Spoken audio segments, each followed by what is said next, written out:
marche pas. Merci.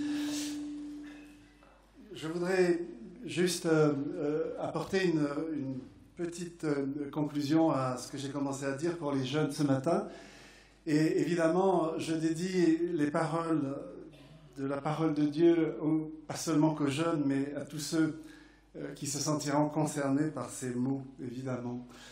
Mais au travers des jeunes, je m'adresse également à tout l'auditoire. Alors moi, je me suis régalé depuis la fin de la dernière session parce que beaucoup de gens sont venus me poser des questions qui m'ont permis de nuancer certaines choses, de rectifier parfois même des compréhensions qui méritaient de l'être. Et en tout cas, merci à ces personnes qui sont venues me dire, voilà, il y a un point que vous avez dit que je n'ai pas compris, ou voilà, il y a un point que vous avez dit et je ne suis pas d'accord avec vous. Et c'est extraordinaire de pouvoir échanger et recevoir des uns et des autres. Et c'est bien comme ça, en tout cas, que je conçois le temps qu'on vit ensemble maintenant. Alors, il y a beaucoup de questions et je sais, quelqu'un a dit aussi, voilà, vous ouvrez des fenêtres sur des tas de domaines et on est vraiment frustré parce qu'on voudrait aller en profondeur dans chacun de ces domaines et c'est aussi un sentiment que je partage. Mais comme je l'ai dit à plusieurs, nous à Mission Vieille Famille et au Château de Joux de Saint-Amour, du Château de Joux de Saint-Amour, nous organisons des formations dans le monde entier.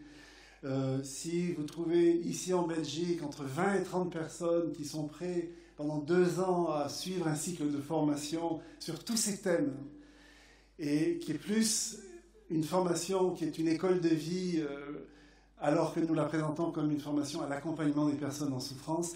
Mais je réalise que quand on commence à travailler la souffrance des gens, on est obligé de travailler sur soi, et c'est soi qui en profite avant que les autres en profitent.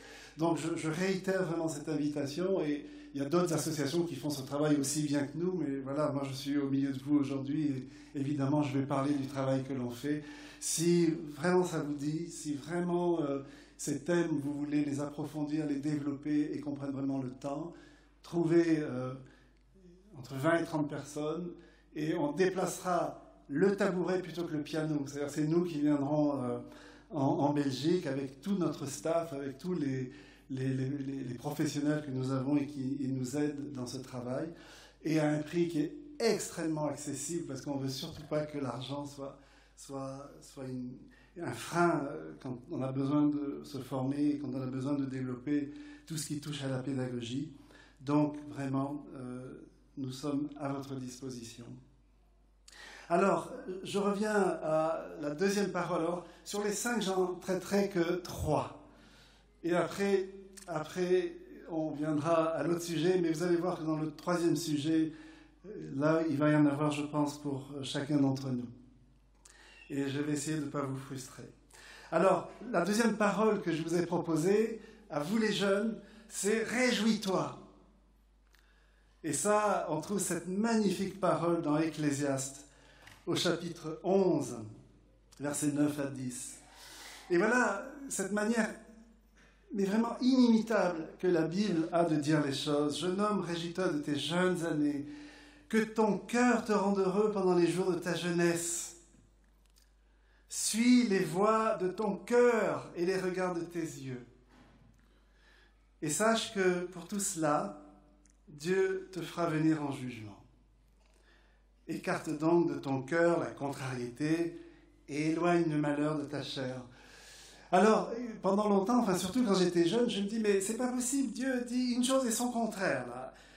Dans un premier temps, il me dit de me réjouir, et puis dans un deuxième temps, il me dit, mais attention, attention. Et c'est méconnaître Dieu que de ne pas comprendre qu'il a sa pédagogie envers nous. Et cette pédagogie, elle est faite pour des gens qui vont réfléchir. On ne peut pas accueillir une parole comme celle-là sans réflexion, sans discernement. Vous voyez pourquoi j'ai beaucoup insisté sur le mot discerner tout à l'heure. Et il me semble que cette formulation ressemble un peu à celle de notre président Macron. Alors vous savez qu'il a été très moqué avec cette expression qu'il a souvent utilisée dans tous les débats où il a été convié. Et en même temps, réjouis-toi, suis les voies de ton cœur, le regarder tes yeux. Et en même temps, c'est l'idée. Souviens-toi que c'est la compréhension du futur et de cette vie avec Dieu qui va orienter tes choix, orienter ta vie. Et je crois vraiment fermement que Dieu n'est pas contre les plaisirs. Son plaisir est que nous soyons heureux et que nous prenions plaisir à faire les choses et à vivre les choses. Et mon but aujourd'hui, alors que j'arrive dans la deuxième partie de ma vie, c'est de vivre dans le bon plaisir de Dieu.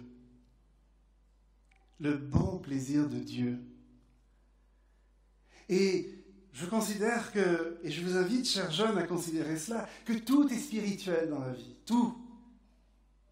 Et le contraire de spirituel, c'est pas matériel. Parce que malheureusement, beaucoup de chrétiens considèrent le contraire de spirituel, c'est charnel. Où je vis de manière spirituelle sous le regard de Dieu et tout ce que je fais devient éminemment spirituel. Où je vis pour moi et je n'ai d'horizon que ma vie, que mes intérêts, que mon propre plaisir, et alors je deviens charnel. Je redirai quelque chose dans la troisième partie à ce sujet. Donc Dieu n'est pas contre les plaisirs. Son plaisir est que nous soyons heureux, que nous prenions plaisir à ce que nous faisons, à l'amitié, à la complicité, à l'entente, à réveiller l'amour. Dieu prend plaisir à la surprise, à la constance, au travail, au repos, à la curiosité. Dieu veut que nous prenions plaisir à la solitude, au silence, à la variété, à l'unicité, au sabbat. Le sabbat qui me permet de faire 4 choses. Arrêter mon travail parce que Dieu continue à travailler quand moi je m'arrête. Et Dieu n'a pas besoin de moi pour diriger le monde. Donc je peux laisser mon travail en suspens, me reposer, qui est un deuxième aspect du sabbat, et me reposer dans le sens de me poser. Et que je ne sois pas identifié comme quelqu'un qui travaille. Ce n'est pas mon travail qui fait mon identité, c'est ma délectation d'être dans la présence de Dieu qui fait notre identité. Et puis le troisième aspect du sabbat, c'est se réjouir. Se réjouir avec les autres, boire un bon verre de vin, un Pomerol 2014, et puis vraiment dire à Dieu tout le plaisir qu'on a à vivre ça. Alors je vous dis ça parce que je sors d'une semaine de jeûne, et Martine n'a pas pu venir avec moi, parce que elle, qui est très disciplinée, a décidé de finir son jeûne dimanche, parce qu'on l'a commencé dimanche, et qu'elle voulait le finir dimanche. Cette femme est incroyable. Et moi, j'ai dit, non, moi, je ne fais pas le jeûne au complet, et je ne le ferai pas totalement comme vous, et je mangerai un peu le soir, parce que c'est trop dur pour moi de jeûner complètement. Et alors, pendant toute cette semaine, j'ai rêvé d'un sandwich au jambon que j'ai eu tout à l'heure pendant le repas. Et le sabbat, c'est se réjouir. Se réjouir avec sa femme, se réjouir avec ses enfants, se réjouir avec tout ce que les jeunes font. Et le quatrième aspect du sabbat, c'est contempler Dieu. Contempler Dieu. S'arrêter de travailler, se poser, se réjouir, contempler. Et quand on arrive à faire ça, mais Dieu n'est pas contre les plaisirs. Dieu prend plaisir à l'obstination. Dieu prend plaisir à l'endurance qui crée la force. Dieu prend plaisir au labeur qui réalise et à la ferveur qui anime. Dieu prend plaisir à tout émerveillement qui émerveille, à tout enchantement qui transporte. Dieu prend plaisir à ma sexualité. Quand je ne considère pas que la sexualité veut dire seulement relation sexuelle. Et Dieu nous invite à vivre notre sexualité parce qu'il nous a donné cette sexualité comme cadeau. Et c'est cette sexualité qui me fait être en relation avec les autres, qui me fait être l'être que je suis. Et Dieu a fait de moi quelqu'un d'unique. Et quand en tant que chrétien, on réduit la sexualité à l'acte sexuel, mais on est rabougri. Et demander à Dieu que tous les aspects de ma personnalité qui se révèlent au travers de la sexualité unique qu'il m'a donnée me fassent prendre plaisir à la vie. Mais ça, c'est une invitation que Dieu nous fait. Ma sexualité, celle qui imprègne tout mon être, et qui ne se traduit pas seulement pour les relations sexuelles. Et Dieu, ce qu'il veut, c'est que les relations sexuelles, c'est-à-dire l'aspect physique de la sexualité, le coït, l'introduction d'un sexe mâle dans un sexe femelle, pour dire les choses vraiment très clairement, ça, c'est à réserver au mariage. Mais ce n'est pas sacrifier toute notre sexualité qui fait qu'on est des êtres uniques. Et depuis ce matin qu'on se parle, nous n'avons pas arrêté les uns et les autres d'avoir des relations, d'être sexués, sans qu'à aucun moment il y ait eu entre nous des actes sexuels.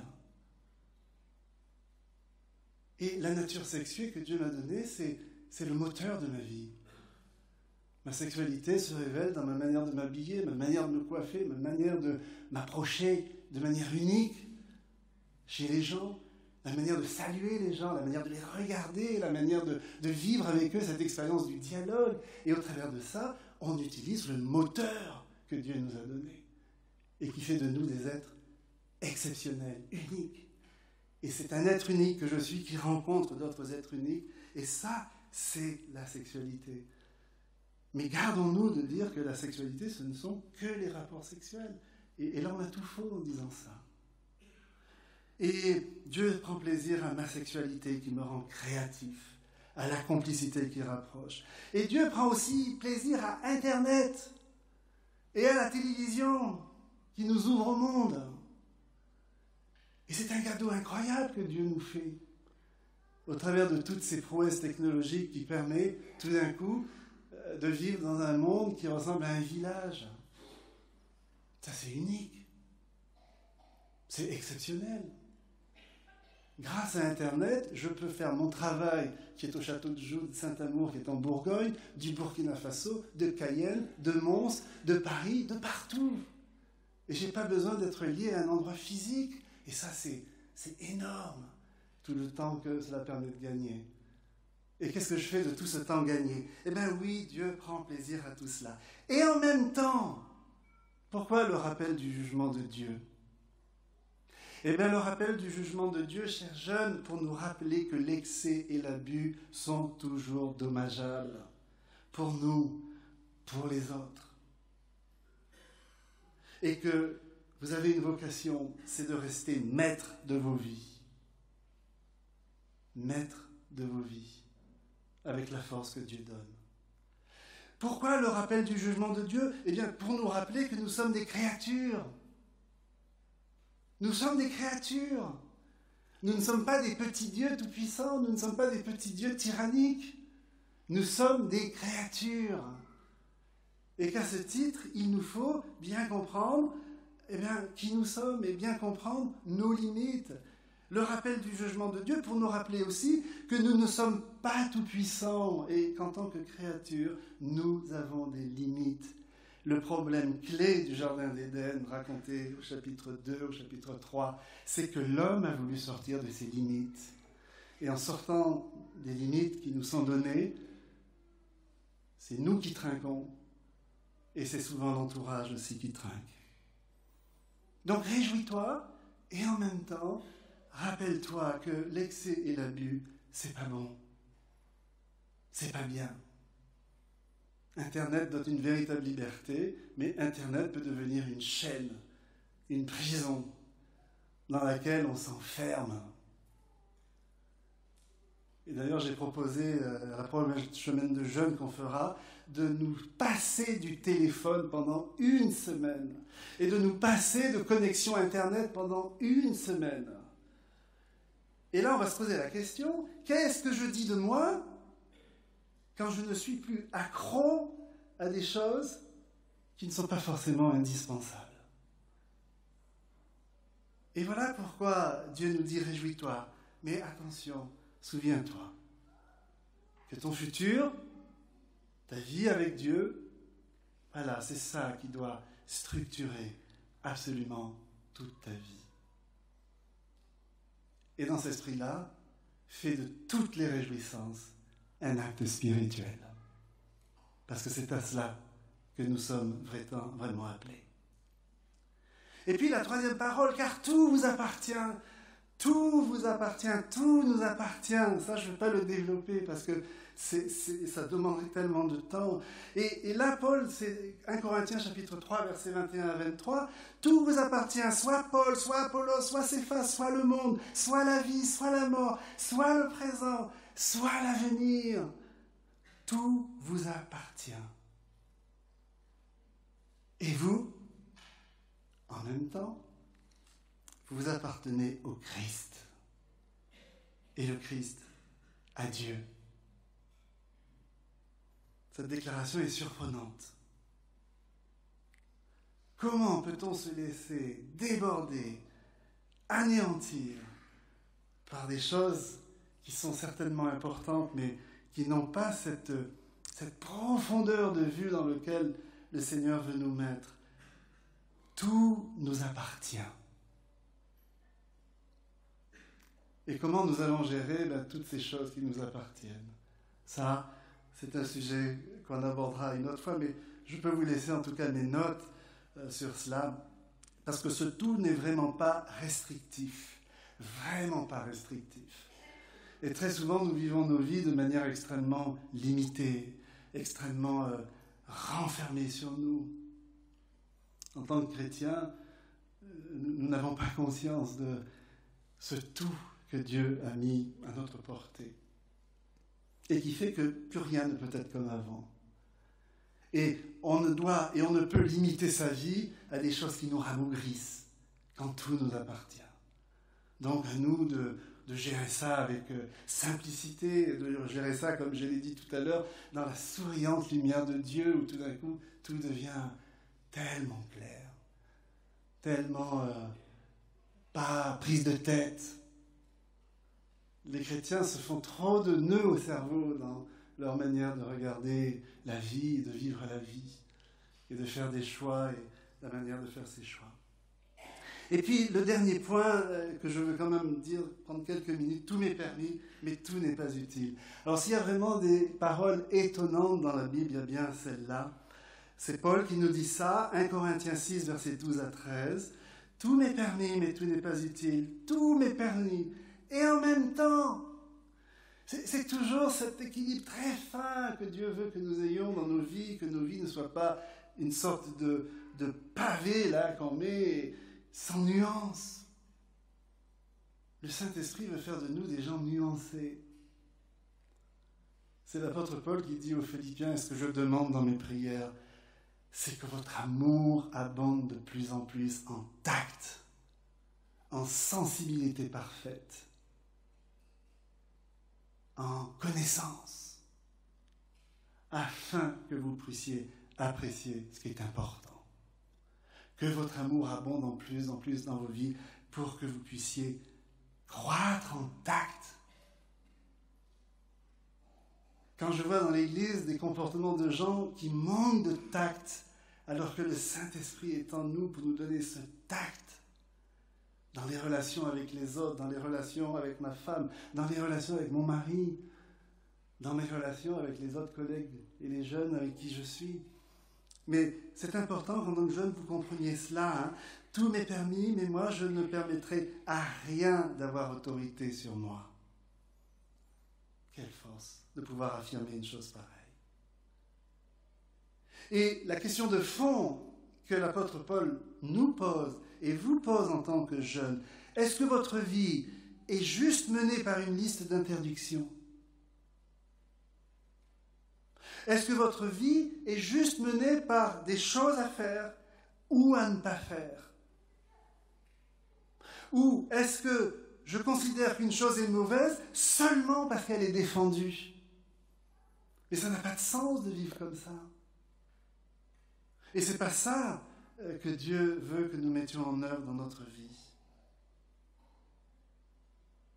Ce qui met une limite à ma liberté, et là je vais le dire de manière solennelle, ce qui met une limite à ma liberté chrétienne ne doit pas être une contrainte extérieure, ne doit pas être une interdiction à respecter, mais une appréciation intelligente de la réalité. Une appréciation intelligente de la réalité. Tout, en effet, n'est pas utile. Tout n'est pas bon. Tout ne convient pas. Tout n'est pas profitable. Il y a des comportements qui font du mal. Il y a des comportements qui ont un effet néfaste. Je ne me laisserai pas asservir par quoi que ce soit. Je ne perdrai pas ma liberté en devenant esclave d'habitude ou de passion que je ne contrôle plus. Et j'en dirai encore un mot tout à l'heure en conclusion. Et moi je trouve extraordinaire cette parole de Dieu qui remplace une interdiction, ça c'est pharisien, par une éducation et une pédagogie. Ça c'est fondamental. Dans le royaume de la grâce, dans cette grâce qui est notre ADN, cette grâce qui est la culture de la famille de Dieu, Dieu remplace une interdiction par une éducation et une pédagogie. Il veut vous pousser, chers jeunes, à motiver vos choix volontairement et librement. Et c'est le choix que vous allez faire. Ce n'est pas un choix qui va vous être imposé par d'autres, par vos anciens, par vos pasteurs, par vos parents, mais un choix que vous ferez librement. Librement. La parole de Dieu ne se place pas sur le terrain du droit et du permis. Vous regarderez dans l'Évangile, chaque fois qu'une question commence par « Est-ce qu'il est permis de ?», il y a toujours un pharisien derrière. Il y a toujours un pharisien derrière. Et Jésus ne pose pas la question de notre vie en permis ou en défendu. Jésus place notre liberté sur le terrain de l'utilité et de la liberté. Parce que c'est ça que nous devons devenir. Et Paul ne se contente pas de prescrire aux Corinthiens comment ils doivent se conduire.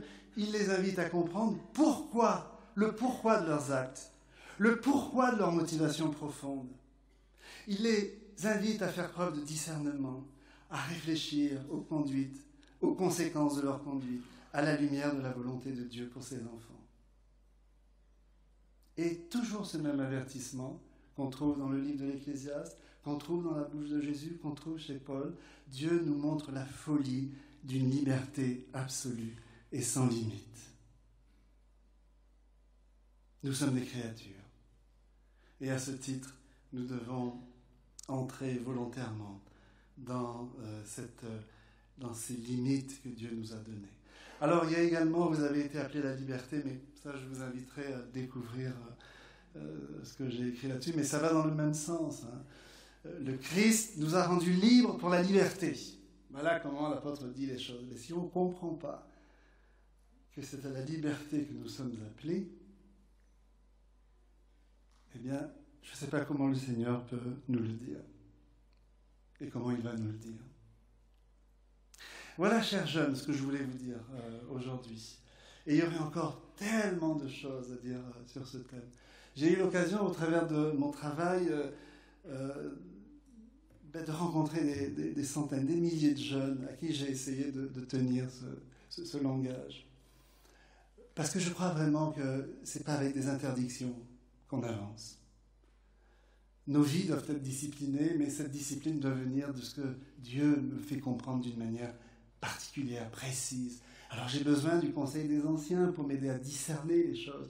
Bien sûr, j'ai besoin du conseil des pasteurs pour m'aider à discerner. Mais une contrainte qui vient de l'extérieur ne sera jamais appliquée comme il faut. Et c'est à cela, véritablement, que Dieu nous invite. Ce regard libre, responsable, conscient de nos motivations, devant Dieu qui nous dit « tout est permis ». Et tout n'est pas utile. C'est plus compliqué, je pense, d'entendre ça que d'avoir une liste de permis et de défendus et puis conformer nos vies à cette compréhension-là. Mais Dieu, dans sa grâce, veut autrement. Voilà, fin de la deuxième partie. Et je suis désolé de ne pas pouvoir aller plus loin parce que le temps nous presse Et je voudrais quand même aborder le dernier volet avec vous, qui est présenté comme ça, donc maturité, pression, tension entre la maturité et la vie de famille, la vie de relation. Alors, on va dire, au lieu de vie de famille, on va dire vie de relation. Comme ça, tout le monde va se sentir concerné par ce que je vais dire. Alors, il y a une chose que j'aimerais vous faire remarquer avant de parler de la maturité. La maturité qui est, pour moi, aujourd'hui, le thème central de tous les séminaires que nous faisons. Ça n'a pas été comme ça jusqu'à un passé récent, mais aujourd'hui, ça me semble être vraiment le thème qu'il faut développer. Et je vais vous expliquer pourquoi je dis ça. Tout à l'heure, on a chanté des chants extraordinaires. Je vous remercie vraiment de nous avoir conduits dans ces chants. Mais j'ai l'impression qu'on arrive plus facilement à dire à Dieu dans le chant ce que nous n'arrivons pas à vivre dans la réalité. Qui d'entre nous s'adresse à son être intérieur comme David l'a fait en parlant à son âme? Ce matin, je vous ai invité à parler à votre nombril. Là, je vous invite à parler à votre âme. Qui parmi nous, avec la même liberté de David, la même compréhension de ses émotions, les mêmes luttes qu'il a menées, les mêmes dysfonctionnements qu'il a connus et que nous connaissons tous. David, qui dans le psaume 51 dit à Dieu, « Mais Seigneur, s'il existait un sacrifice, je te l'offrirai pour enlever de ma mémoire les fautes énormes que j'ai faites. » Vous savez que David a écrit ce psaume 51 où il confesse à Dieu son tourment.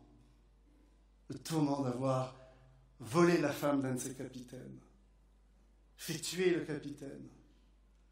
L'enfant est mort suite à la révélation que Nathan a fait.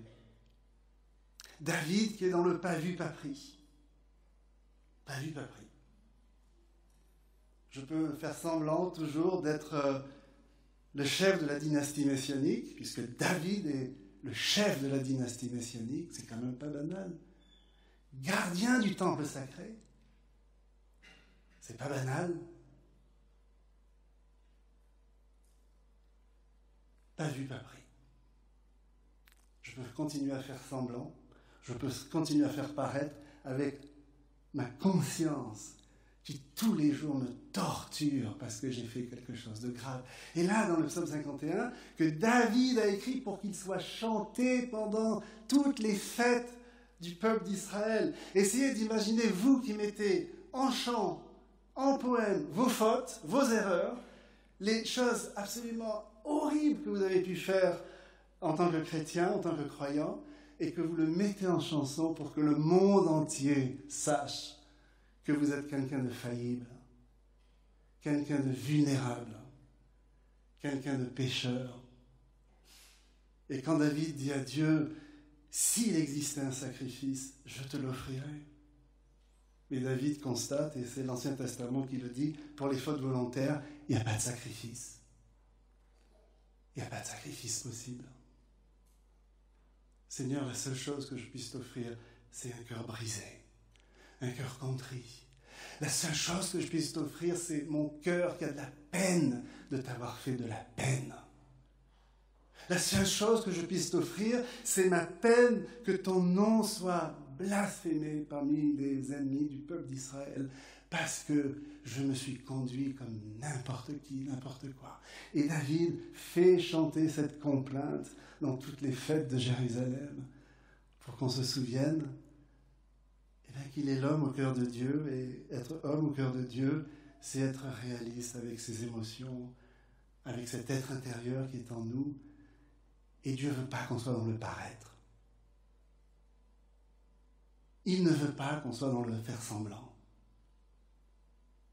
Il ne veut pas que nous donnions de nous une image que nous ne sommes pas.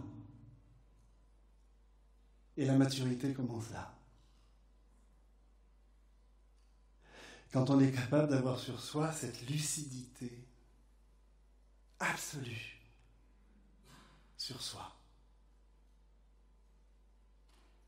et qui nous permet de dire à Dieu, Seigneur, je ne peux rien faire de plus pour que tu m'aimes plus.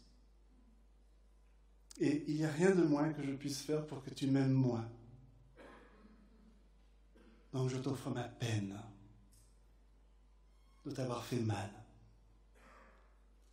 Et aussi incroyable que cela puisse paraître, juste cette attitude met en mouvement le Dieu de l'univers, qui se penche, qui enveloppe, qui pardonne, qui aime.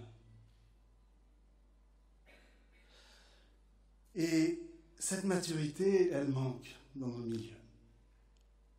Une autre idée sur la maturité, j'ai découvert récemment que le mot mourir et le mot mûrir, il n'y a qu'une lettre de différence, le O. Et ce qui m'a emmené à me poser cette question, à quoi dois-je mourir pour vraiment mûrir? Alors moi je sais, et vous n'avez pas besoin de savoir pour moi à quoi dois-je mourir pour véritablement mûrir. Et le problème, c'est que nous, chrétiens, nous mourrons à des tas de choses inutiles. Mais jamais à ce à quoi nous devons vraiment mourir. Je connais des couples qui préfèrent sacrifier l'autre. C'est facile de faire mourir l'autre, enfin, symboliquement. C'est facile de faire mourir son couple, plutôt que de mourir à ce qui me fait mourir l'autre, faire mourir l'autre, ou ce qui fait mourir mon couple. Ces vieilles habitudes du passé, ces vieux comportements que j'ai ramenés de ma famille, alors que je suis maintenant dans la famille de Jésus. Ces vieilles peurs. Vous savez, ma femme aujourd'hui traduit un auteur dont je vais vous parler un petit peu si j'ai le temps, Peter Scazzero. Et ma femme est devenue la traductrice officielle de cet auteur, qui a changé notre vie dans notre approche de la foi. Et elle vient de terminer une traduction qui lui a pris des mois, et elle me demande de partager avec elle la relecture avant qu'on le mette à la maison d'édition, qui est Excelsis, et à la fac de Vaud à Paris. Et là, je découvre des choses chez ma femme qui me compliquent la vie. Qui me compliquent terriblement la vie. Parce que je découvre dans ce travail de relecture que moi, je suis beaucoup plus un interprète. Le plus important, c'est d'interpréter l'idée de l'auteur et de la rendre dans un bon français. Donc, mon souci, c'est que le français soit juste et bien et compris par tout le monde, alors que Martine est plutôt dans une démarche de traduction de l'anglais, afin de respecter véritablement la pensée de l'auteur. Et là, entre un traducteur et un interprète, il n'y a pas de pont possible. À moins que je fasse vraiment un effort pour rentrer dans sa logique et accepter parfois sa logique. Et il faut qu'elle fasse vraiment un effort pour rentrer dans ma logique à moi. Et je dois avouer que certains soirs, on s'endort fâché, contrarié, énervé, parce qu'on n'a pas réussi à se mettre d'accord sur une idée et qui est importante. Et là, c'est vraiment une souffrance pour nous. Et puis, parfois, on s'endort le soir et on ne met pas en œuvre ce que Paul dit avant le coucher du soleil. Et régler tous vos dysfonctionnements. Jusqu'au soir, vous pouvez rester fâché. Et puis, il y a un temps pour être fâché, et puis il y a un temps pour faire la paix. C'est l'Ecclésiaste qui dit ça. Donc, voilà, mais voilà. Et là, on découvre que Dieu doit faire encore beaucoup de choses dans notre vie. Mais ce que je remarque, alors, je voudrais vraiment que tu mettes le dessin de la page 2, s'il te plaît, de la deuxième présentation. Voilà, ce texte de Jean 13, vous m'appelez Seigneur et Maître, est un texte pour moi que je médite et que je remédite et dont j'essaye de mesurer l'impact dans ma vie. Voilà Jésus, c'est Rembrandt qui a fait cette esquisse. Le texte de Jean 13 nous dit Jésus, sachant d'où il venait, sachant où il allait, il retournait chez son Père.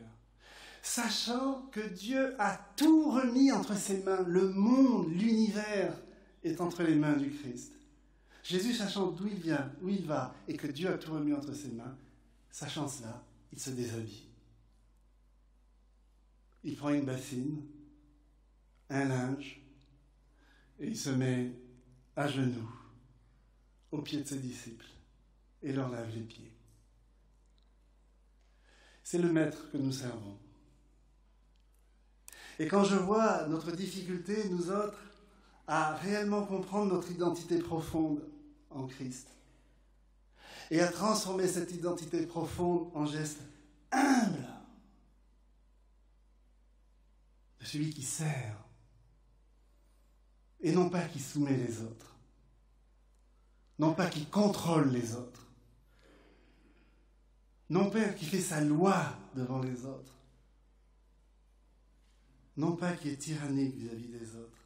Tant que nous servirons ce Maître, aucune attitude de domination sur les autres ne peut être accueillie, acceptée, tolérée dans l'Église. Aucune. Et ça fait partie également de la maturité que nous devons comprendre. Et page 3, il y a un déséquilibre, et ce déséquilibre, je le résume par ce constat que j'ai fait, ça fait presque 40 ans qu'on est dans le ministère avec Martine, et voilà, ce constat du déséquilibre entre la maturité spirituelle, la maturité émotionnelle et la maturité relationnelle. Comment ça se fait que nous mettons entre la maturité spirituelle que nous sommes censés avoir par la prédication, par l'enseignement, par les chants,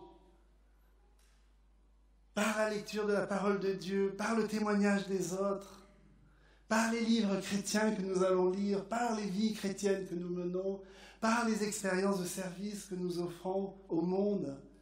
Comment se fait-il que cette maturité chrétienne que nous essayons de cultiver, de développer, de transformer, n'impacte pas notre maturité émotionnelle?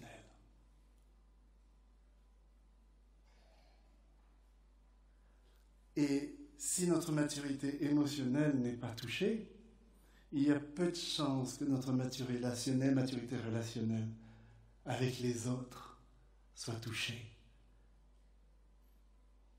Et vous savez, quand j'ai compris ça, je dis ça y est, j'ai une clé pour comprendre toutes les difficultés que j'ai eues dans ma propre vie de relation avec Dieu, avec Martine, avec moi-même. Et puis comprendre toutes les difficultés auxquelles les gens nous exposent quand ils nous racontent leur vie. D'où viennent ces cloisonnements qu'on met entre ces différentes maturités? Et j'en dirai quelque chose tout à l'heure, enfin vous lirez. Cette idée vraiment que la maturité spirituelle doit nous emmener naturellement à avoir une aptitude, une possibilité, un don, un charisme, mettez le mot que vous voulez, à gérer nos émotions. Alors quand je dis gérer nos émotions, c'est comprendre nos émotions, les interpréter, les traduire en mots simples pour que les autres le comprennent, et à les gérer. Pourquoi suis-je en colère? Pourquoi suis-je triste? Pourquoi suis-je jaloux? Pourquoi suis-je dans un esprit de compétition avec mes frères, avec mes sœurs, avec les associations chrétiennes qui font le même travail que moi? Pourquoi suis-je nostalgique? Pourquoi je préfère le passé et ce que le passé me paraît de glorieux avec un présent qui est un peu plus difficile? Pourquoi je m'enferme dans mon passé avec tous ces sentiments de nostalgie qui peuvent m'habiter et qui vont me pourrir la vie aujourd'hui? Pourquoi je suis jaloux envers ma femme quand je la vois avoir des dons que je n'ai pas, quand je la vois avoir une discipline que je n'ai pas, quand je la vois avoir une capacité à décider des choses que je n'ai pas? Seigneur, je m'arrête et aide-moi à comprendre ça.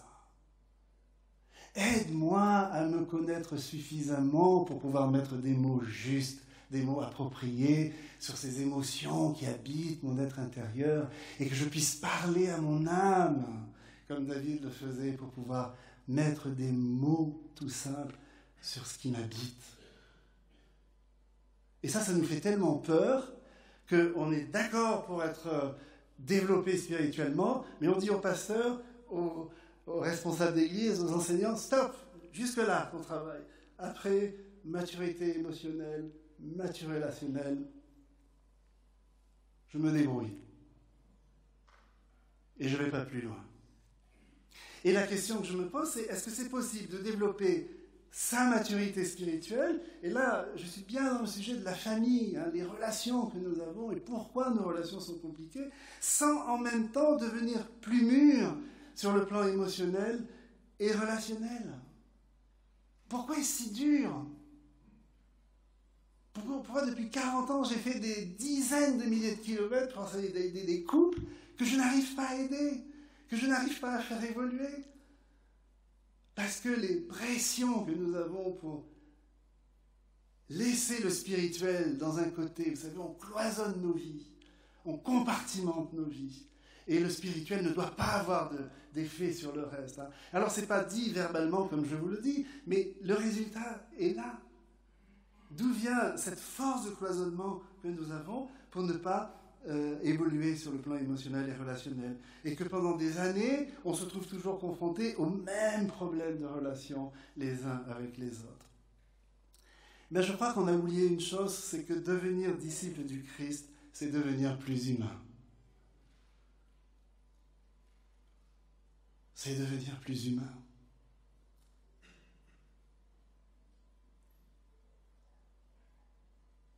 Et je crois que la manière dont les gens s'agglutinaient autour du Christ de son temps. Regardez Luc 15, verset 1, qui nous dit que les pécheurs, les publicains, qui étaient les amis du Christ, ce n'est pas les docteurs de la loi et les gens experts de l'enseignement biblique qui s'agglutinaient autour du maître. Ceux qui s'agglutinaient autour du maître, c'était les pécheurs, les gens désespérés, les gens pour qui on n'avait plus un espoir, plus une parole. Pourquoi ils s'agglutinaient comme ça autour du maître? Parce qu'ils voyaient dans cet homme qu'ils apprenaient à découvrir une humanité inimaginable. Et un jour, on sera comme Jésus, au ciel. Mais là, son désir, c'est que nous devenions plus humains dans notre vie. Et trop souvent, je constate que notre être intérieur, notre homme intérieur est sous-développé. Parce que peut-être nous n'avons pas l'enseignement qui nous permet de le nourrir et de le développer, mais peut-être que nous n'avons pas non plus l'énergie, la volonté et le désir d'aller en dessous de la surface, avec Dieu, avec son Saint-Esprit, consolateur, qui peut nous emmener à examiner, à vivre, à rentrer au fond de nous-mêmes, pour véritablement mettre à jour tout ce qui a besoin d'être nettoyé, qui a besoin d'être clarifié, qui a besoin d'être dit, qui a besoin d'être mis en mots. Et vous connaissez ce verset de 1 Thessaloniciens, chapitre 5, versets 23 à 24. « Tout notre être, que le Dieu de la paix vous consacre lui-même tout entier, et que tout votre être, l'esprit, l'âme et le corps soient gardés irréprochables pour l'avènement de notre Seigneur Jésus-Christ. Celui qui vous appelle est digne de confiance. Et c'est lui qui le fera. » Et la question que l'on se pose, c'est est-ce qu'on a envie vraiment que le Seigneur fasse en nous ce travail intégral au niveau de notre vie spirituelle, au niveau de notre vie émotionnelle, au niveau de notre vie relationnelle. Et pour moi, si on a tant de mal à intégrer toutes ces maturités et qui va faciliter nos vies familiales et nos vies de relations, c'est qu'il y a des versets bibliques qu'on n'a pas bien compris. Alors, pardonnez-moi, parce que certainement vous l'avez compris déjà, et je ne veux pas donner l'image ou l'idée que j'ai compris les choses mieux que vous ou avant vous. Vraiment, ce n'est pas du tout ça. Mais il y a des versets tout simples. Je pense à ce verset tout simple que l'on trouve dans Galates, chapitre 5, verset 22, qui nous dit « Marchez par l'Esprit ». Et voilà ce que dit Paul, un verset que vous connaissez tous. « Mais voici le fruit de l'Esprit, amour, joie, paix, patience, bonté, bienveillance, foi, douceur, maîtrise de soi. » Alors je dis, mais Seigneur, c'est pas possible que ce verset me paraît d'une simplicité évangélique, biblique, et que j'ai tellement coupé les cheveux en quatre dans ma vie de relation avec toi, avec les autres et avec moi-même. Qu'est-ce que dit Paul au sujet du fruit de l'esprit? Le fruit de l'esprit travaille 3 domaines dans notre vie. Et 3 domaines qu'on peut voir au travers de ces 9 caractéristiques du fruit de l'esprit. Le premier domaine, amour, joie, paix. Je dirais ça, ces 3 mots-là, amour, joie, paix, eh bien, c'est en fait l'indice de la relation que j'ai avec Dieu. Ça, je dirais que c'est ma vie spirituelle. Parce que je crois effectivement que le désir de Dieu, quelle que soit ma vie, quelles que soient les épreuves auxquelles je suis confronté, quels que soient les obstacles que je rencontre dans ma vie, quels que soient les plaisirs auxquels je suis confronté, quelle que soit l'étape dans laquelle je suis, quel que soit l'âge que j'ai. Hier, en venant chez Jean-Claude, je suis tombé sur un bouchon pendant 10 km là, sur l'autoroute qui vient de Luxembourg. Et je disais au Seigneur, mais qu'est-ce que je fais dans cette galère? J'ai déjà 2 heures de retard. Et qu'est-ce que je fais là? Autoroute, arrêtez. Et là, la colère commence à venir. La frustration commence à venir. Et là, je dis au Seigneur, mais pourquoi je suis en colère? Pourquoi je suis en colère comme ça dans cette autoroute? Et là, le Seigneur me dit, mais tu es quand même parti un peu tard. Tu devais arriver à 19h chez Jean-Claude. Et l'heure à laquelle tu es parti, sans tenir compte des bouchons que tu allais rencontrer à Nancy, à Metz, à Luxembourg, c'est quand même un peu déraisonnable.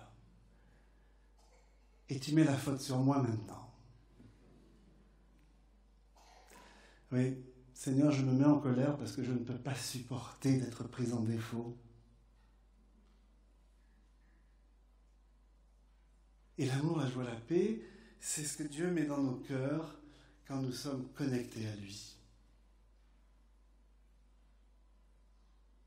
Et vous savez qu'on a besoin d'amour dans la vie. Vous savez qu'on a besoin de joie. Vous savez qu'on a besoin de paix.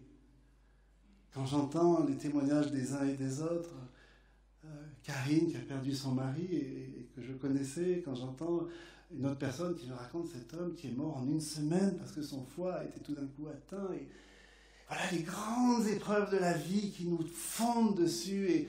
Et Dieu nous a dit qu'il ne nous épargnerait pas ces épreuves. Seigneur, ce dont j'ai le plus besoin, c'est ta paix. Et que dans toute situation, je puisse voir ta main qui assure, et qui contrôle, et qui est le maître. C'est Jésus qui dit à Pierre, « Pierre, j'ai vu que cette nuit, le diable allait te cribler comme on crible le grain, et j'ai prié pour toi. » Arrêt sur image. Qu'est-ce que Jésus peut demander, alors qu'il est tout le temps entendu par son Père?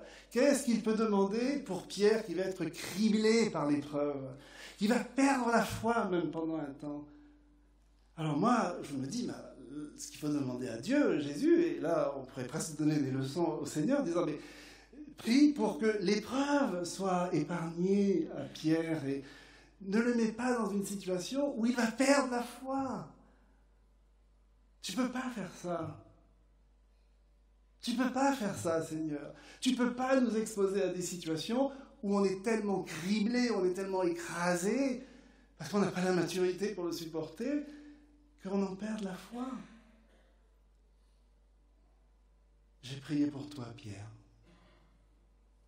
afin que ta foi ne défaille pas totalement. Qu'il te reste un morceau de foi pour rebondir, pour revenir, pour ne pas te laisser accabler par cette situation. J'ai besoin de paix, Seigneur, dans les situations dans lesquelles tu me mets. Et vraiment, je crois vraiment l'amour, la joie, la paix, c'est l'indice de cette relation spirituelle que j'ai avec Dieu. Et là, il n'y a pas de blabla.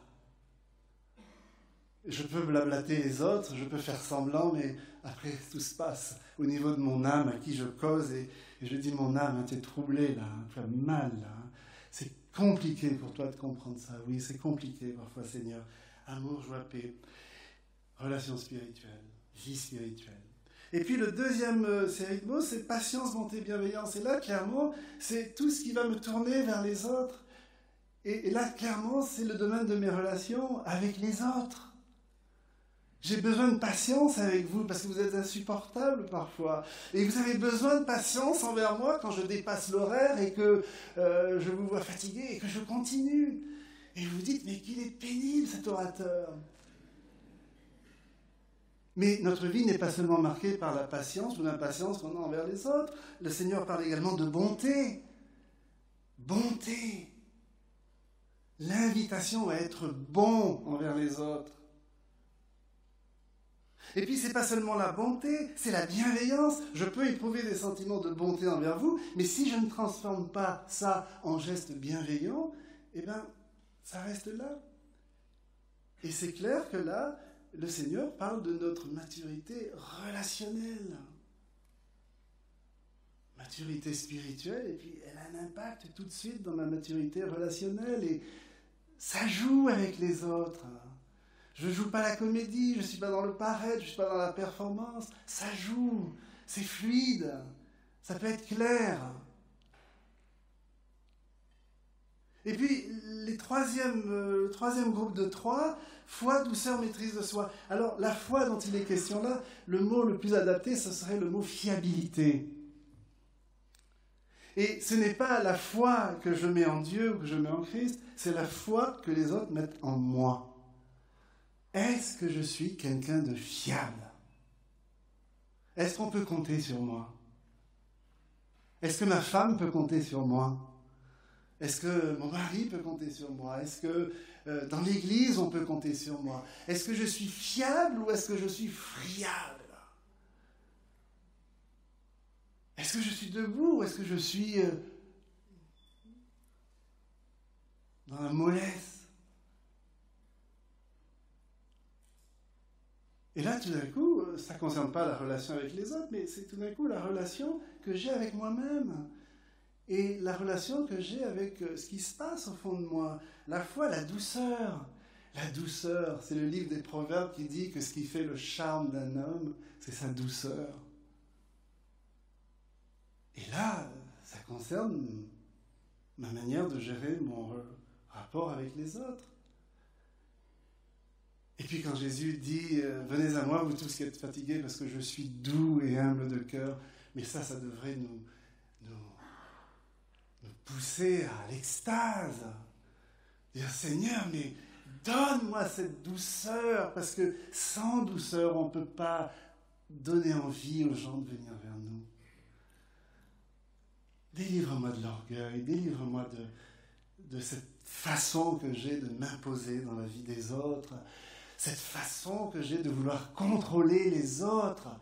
Donne-moi la douceur, Seigneur. Donne-moi cette qualité intérieure de tout mon être. Et puis, la maîtrise de soi. Alors là, on se dit, non, Seigneur, c'est pas possible. C'est quoi la maîtrise de quoi? La maîtrise de la tempérance. C'est la maîtrise de mes regards. Entre autres sur les jolies femmes. Ma maîtrise de ma consommation d'Internet. Ma maîtrise de ma consommation téléphonique. Ma maîtrise dans ma capacité à acheter. On vit dans une société qui nous vend toujours les produits les plus sophistiqués et puis nous, on tombe dans le panneau. Maîtrise de ma langue. Il paraît que 75% des discussions qu'on a, c'est pour critiquer les autres. Maîtrise de mes pensées. Maîtrise de mon temps. Maîtrise de ma colère. Maîtrise de mes émotions. Maîtrise de mes désirs, maîtrise de ma sexualité.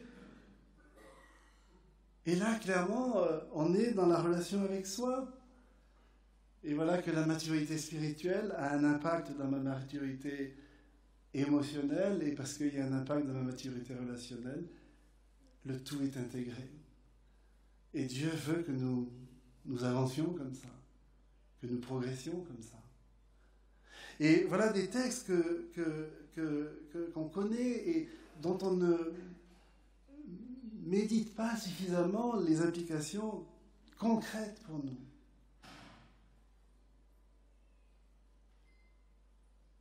Et je pourrais encore vous citer tellement de textes qui parlent de cette intégration des trois. Je pense par exemple à Éphésiens 4 et Éphésiens 5, que je vous invite vraiment à lire chez vous. Et c'est dans ce passage que Paul dit « Soyez remplis du Saint-Esprit ». Ce n'est pas une option d'être rempli par le Saint-Esprit. La plénitude du Saint-Esprit n'est pas facultative dans nos vies. C'est un ordre. Soyez remplis du Saint-Esprit. Et dans ma traduction, après cette exhortation, soyez remplis du Saint-Esprit, il y a 2 points. Et là, Paul donne les 4 caractéristiques, les 4 signes irréfutables que le Saint-Esprit est en train d'agir au niveau de mon être intérieur pour me donner cette maturité spirituelle, émotionnelle et relationnelle. La première chose qu'il dit, parlez-vous les uns aux autres. Un des signes de la maturité spirituelle, de la plénitude du Saint-Esprit, c'est qu'on se parle les uns aux autres. On se parle. Et quand on évoque la question du dialogue dans le couple, alors là, vraiment, on est en plein dedans. Est-ce que dans ma famille, il y a des gens à qui je ne parle pas? Est-ce que dans mon église, il y a des gens à qui je ne parle pas? Eh bien voilà, c'est important de savoir que la première marque de la plénitude de l'Esprit en nous, c'est cette faculté de pouvoir se parler. Parlez-vous, entretenez-vous les uns les autres. Et là, on est toujours dans le relationnel. Le Saint-Esprit se complaît à développer notre maturité relationnelle. Parlez-vous, entretenez-vous. Deuxième caractéristique, chantez et célébrez le Seigneur. C'est encore cette maturité qu'on exprime par les mots. Parce que chanter, ce qu'on a fait tout à l'heure, c'est mettre en poésie, mettre en chant, mettre en mots ce que nous avons dans le cœur. Et Dieu aime nous entendre dire les choses. Dieu aime nous entendre parler. Dieu aime nous entendre chanter, à quel point nous l'aimons, nous l'apprécions et nous reconnaissons tout le bien qu'il fait dans notre vie. Donc, parlez aussi à Dieu avec cette plénitude de l'Esprit. Et puis, troisième caractéristique de l'Esprit, de cette maturité, dites merci. Rendez grâce en tout temps pour toutes choses. Dites merci. Et là, dire merci, c'est encore une manière, par des mots, d'exprimer concrètement ce que l'on porte en soi. Et enfin, quatrième critère de cette plénitude de l'Esprit, soumettez-vous les uns aux autres. Incroyable. On a l'impression que ça tombe un peu comme un cheveu dans la soupe.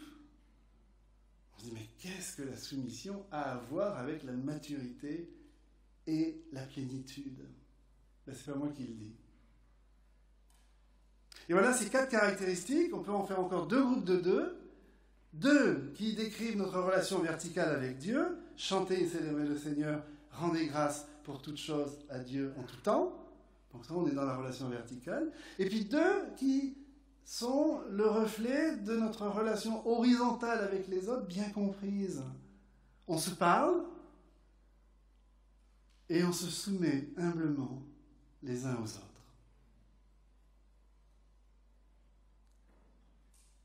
Et le contraire de la soumission réciproque, c'est dominer les autres. Je suis frappé de voir à quel point nos attitudes, très souvent, sont une attitude de contrôle des autres. Et le Saint-Esprit veut briser les cloisonnements pour que notre vie spirituelle ne soit pas seulement des mots, mais beaucoup plus que des mots. Je sens que vous êtes en train de souffrir avec le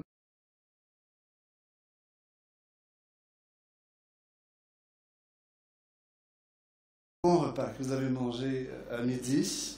Donc on va se lever et puis je vous invite à venir chanter un chant. Juste pour nous ressaisir parce qu'il nous reste pas beaucoup de temps, hein? 5 minutes. Mais je vais déborder. Je vais déborder. Je pense 10 minutes.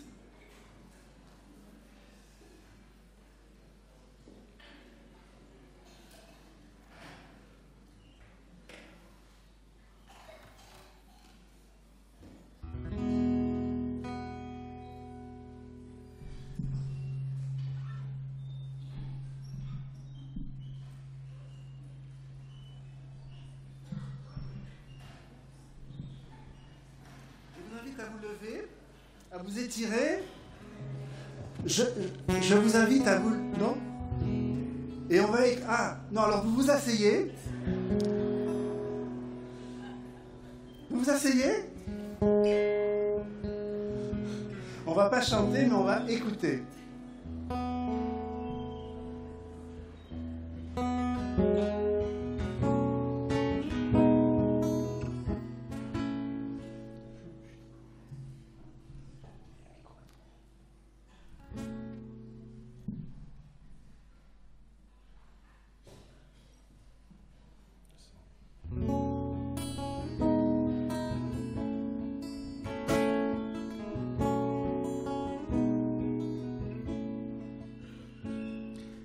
Toi qui m'as façonné au sein de ma mère, qui as prononcé sous moi des mystères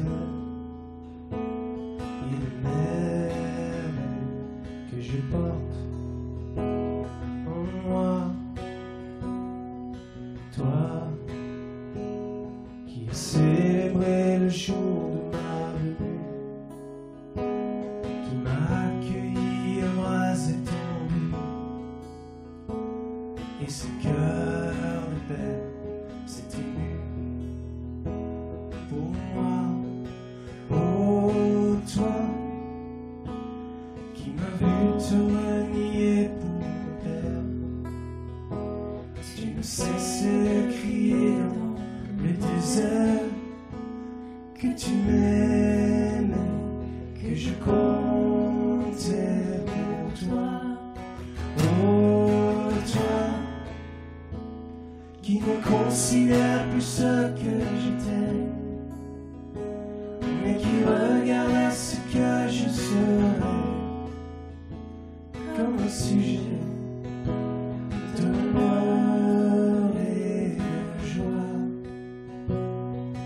Toi qui as semé dans ma vie des trésors et de précieux que souvent j'ignore, tu me bénis, tu le feras encore. Oh, toi qui me chéris depuis le premier jour, je me saisis l'étendue de cet amour. Je t'ai trahi, mais tu m'aimes en retour. Oh, toi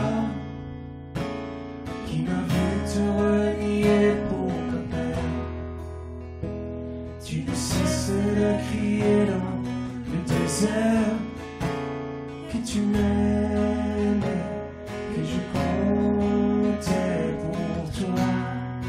Oh, toi qui ne considère plus ce que j'ai fait, mais qui regarde à ce que je ferai comme un sujet d'honneur et de joie. Tu m'as élevé comme un fils, aimé de tout ton cœur. Je t'ai rejeté tant de fois, je t'ai si peu considéré, souvent même accusé.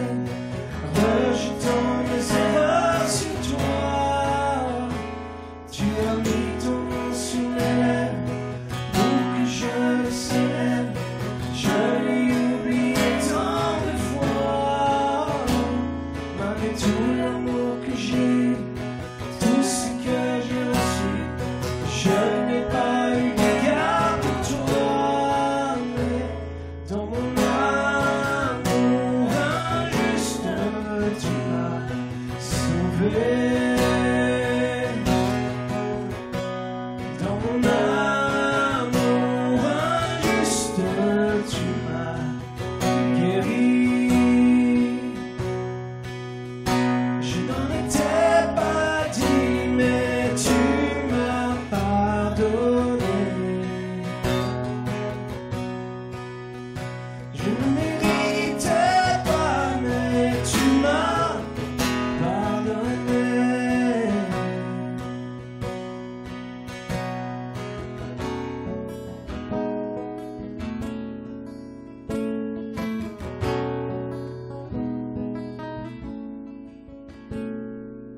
Père, je veux te remettre ma vie entière. Je ne veux plus retourner dans le désert. Je t'appartiens, c'est toi que je sers. Oh Père, voilà ce que je désire aujourd'hui. Et que plus jamais je ne t'oublie. Tu es mon Dieu, tu es toute ma vie. Toute ma vie.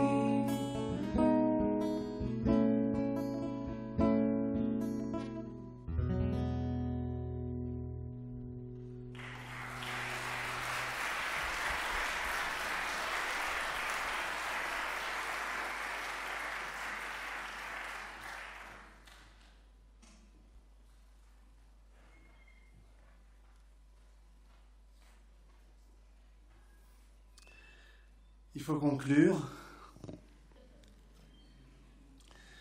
Et j'aimerais encore évoquer un dernier point qui, à mes yeux, après 40 années de service avec le Seigneur, me montre pourquoi il y a des cloisonnements dans notre vie. Et je ne vais pas le faire en donneur de leçons parce que je suis en chantier, je suis en travail, je suis en chemin. Et c'est juste un partage de ce que je vis actuellement. Et nous sommes, monsieur le technicien, à la page 9. Et voilà, je voudrais vous lire cette phrase qui est écrite par un ami que j'aime beaucoup, qui s'appelle Philippe Yancey. Alors j'ai connu Philippe Yancey au travers de ses livres, comme beaucoup d'entre vous. Et quand j'ai lu ses livres, j'ai dit, Seigneur, attends, montre pas la phrase encore, s'il te plaît. J'ai dit, Seigneur, il faut que je rencontre cet homme. Il faut que je le rencontre. Il faut que je dise à cet homme que chaque livre que j'ai lu de lui, il y a eu dans ma vie un avant et un après. Vous voyez, il y a des gens qui savent mettre des mots sur des choses qu'on porte en soi. Et Philippe a été énorme pour ça. Et je remercie vraiment le Seigneur d'avoir fait naître cet homme avec la personnalité unique qu'il a. Alors je racontais à certains au stand, c'est pour ça que j'ai des livres de lui. Alors il faut savoir que Philippe Yancey est l'auteur chrétien le plus lu au monde, et qu'il est par monts et par vaux tout le temps pour enseigner ce qu'il a reçu de Dieu.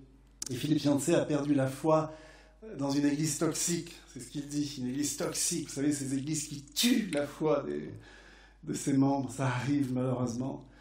Et il s'est perdu dans le vaste monde, et il est revenu à Dieu, et il raconte ça dans son livre, dans plusieurs de ses livres, et il dit, il y a 3 choses qui m'ont reconduite à Dieu. La première, c'est la beauté de la musique classique. Alors ça, dans le monde évangélique, c'est bizarre d'entendre ça, hein.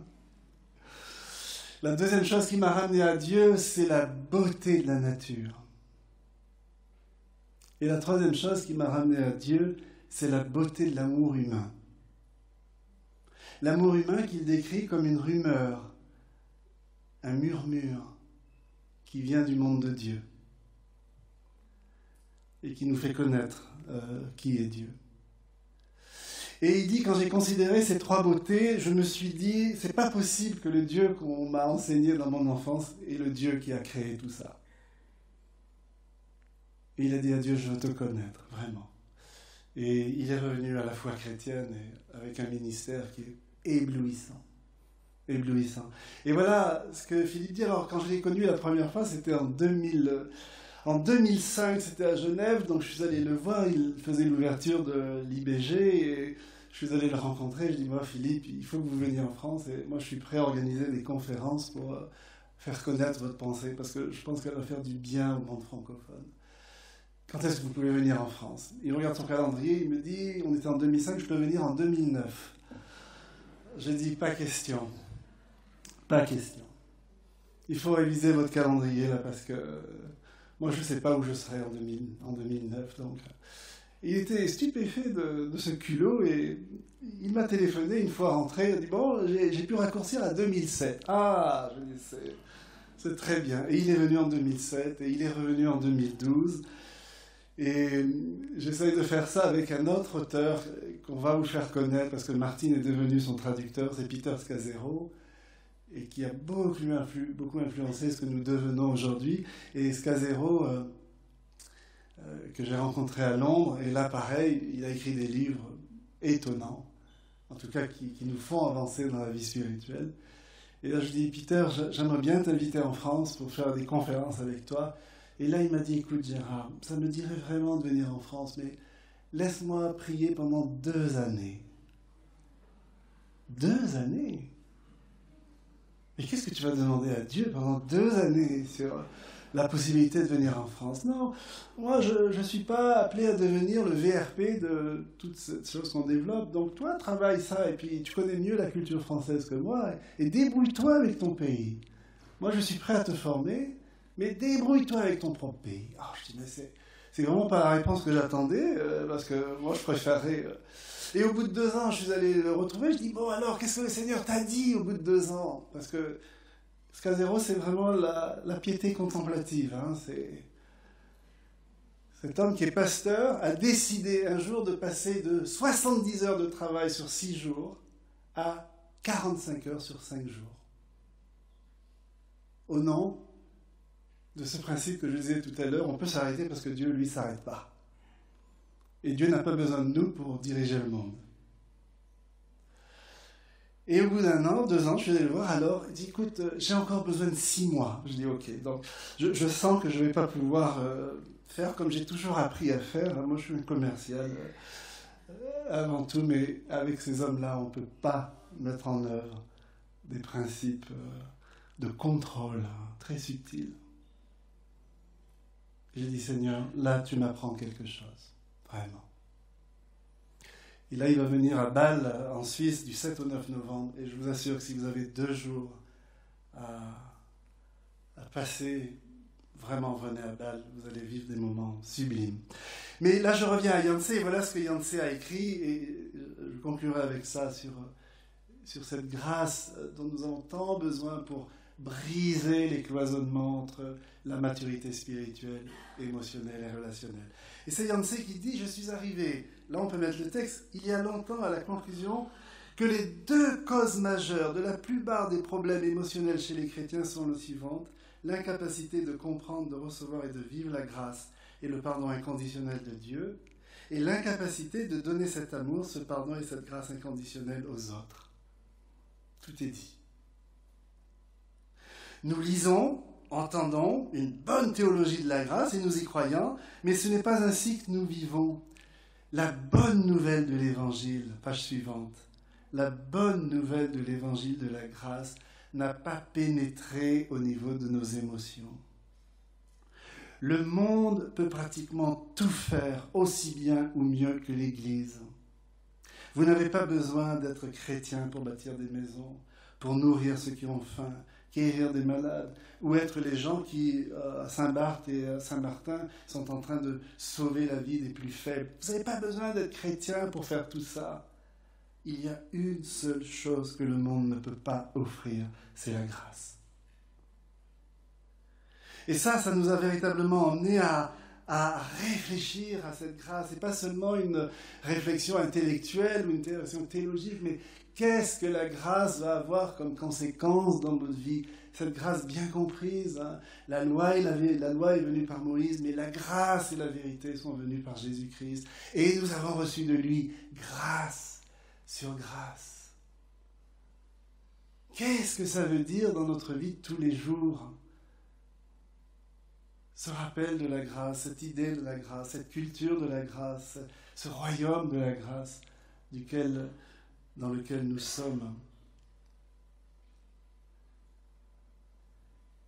Et il y a une seule chose que j'aimerais mettre devant vos yeux cet après-midi et qui pour moi a été bouleversant dans ma manière de mettre en œuvre la grâce différemment dans ma vie de relation. C'est l'épître aux Philippiens qui dit, vous vous rappelez, je ne vous demande pas de chercher dans vos Bibles, c'est Philippiens chapitre 2, versets 3 à 11. « Ne faites donc rien par esprit de rivalité. Ne faites rien par vain désir de vous mettre en avant. Au contraire, par humilité, considérez les autres comme plus importants que vous-même. Et que chacun regarde non ses propres qualités, mais celles des autres. » Et puis cette parole qui est le coup de grâce, c'est le cas de le dire, ayez entre vous les dispositions que l'on a quand on est en Jésus-Christ. C'est vertigineux. Ayez entre vous, dans vos relations familiales, dans vos relations conjugales, dans vos relations d'église, dans vos relations de communauté, dans vos relations intergénérationnelles, ayez entre vous les dispositions que l'on a quand on est en Jésus-Christ. Et là, l'apôtre Paul va très loin. Lui, qui dès l'origine était de condition divine, il ne chercha pas à profiter de l'égalité avec Dieu, mais il s'est dépouillé lui-même. Il a pris la condition du serviteur. Il se rendit semblable aux hommes en tout point. Et tout en lui montrait qu'il était bien un homme. Devenir disciple du Christ, c'est devenir plus humain. Il s'abaissa lui-même en devenant obéissant jusqu'à subir la mort. Oui, la mort sur la croix. C'est pourquoi Dieu l'a élevé à la plus haute place.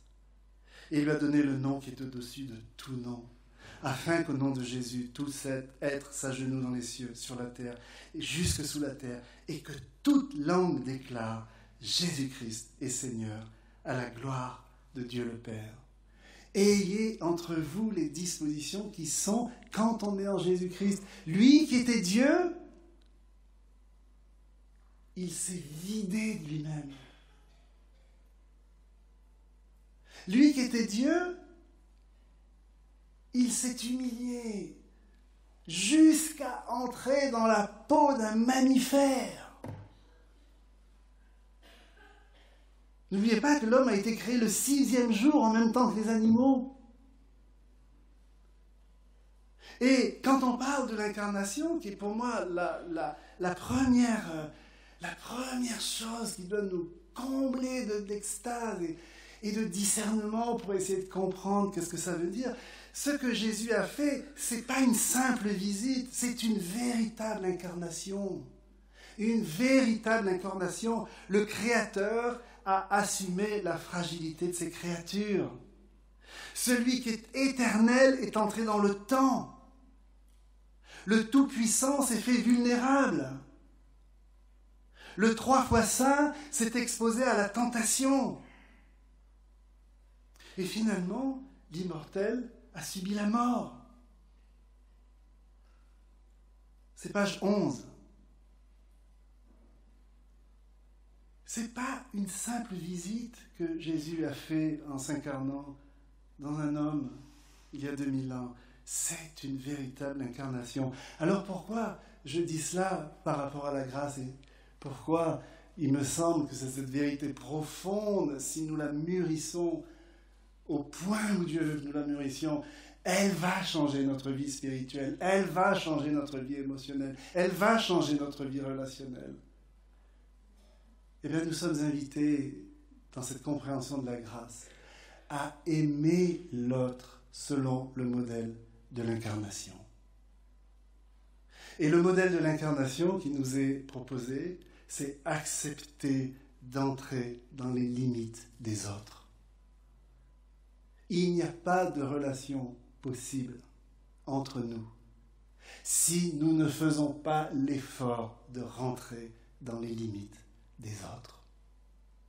Ayez entre vous les dispositions que naturellement on a quand on est en Jésus-Christ. Lui qui était Dieu immortel, infini, tout-puissant, 3 fois saint, est entré dans les limites d'un homme, d'une culture, d'une histoire, d'une famille, d'une période de l'humanité bien précise. Et c'est parce qu'il y a incarnation qu'aujourd'hui nous sommes là. Parce que Dieu s'est rendu accessible. Pour que nous le voyions, pour que nous le comprenions.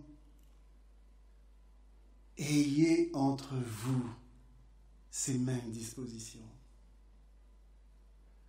Et quand on parle d'incarnation, je dis que ce n'est pas une simple visite. Jésus est né comme tous les enfants du monde. Conçu par le Saint-Esprit, certes, mais né comme tous les enfants du monde. Il est passé au travers du vagin d'une femme. Lui l'immortel, lui le tout-puissant, lui le 3 fois saint. Et il a été bébé. On a dû lui mettre des langes parce qu'il faisait dans ses couches.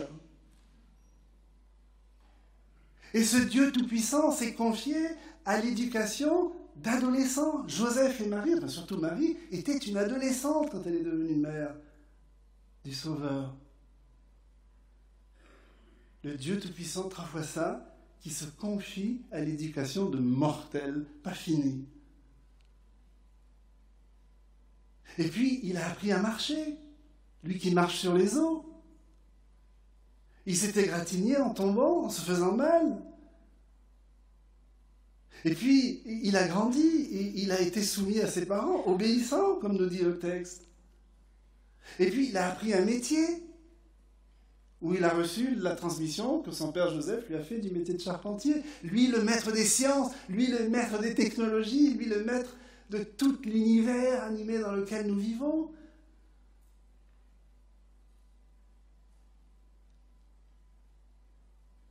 Et il a attendu 30 ans pour commencer son ministère, alors que nous sommes tellement pressés de faire les choses. Et son ministère n'a duré que 3 ans. Ce n'est pas une simple visite, c'est une incarnation.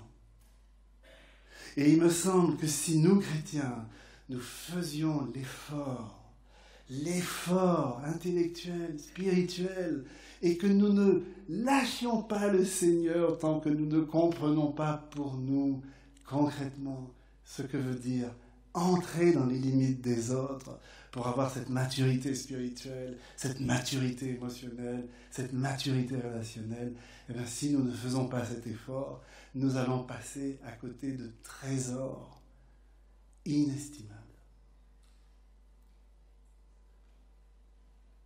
Frères et sœurs, vous voulez briser les cloisonnements entre toutes les maturités pour vivre devant Dieu une maturité intégrée.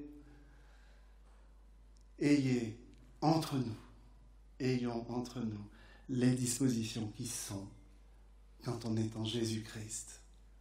Lui qui était Dieu, il s'est volontairement soumis pour entrer dans nos limites. Et je termine sur ça. Merci.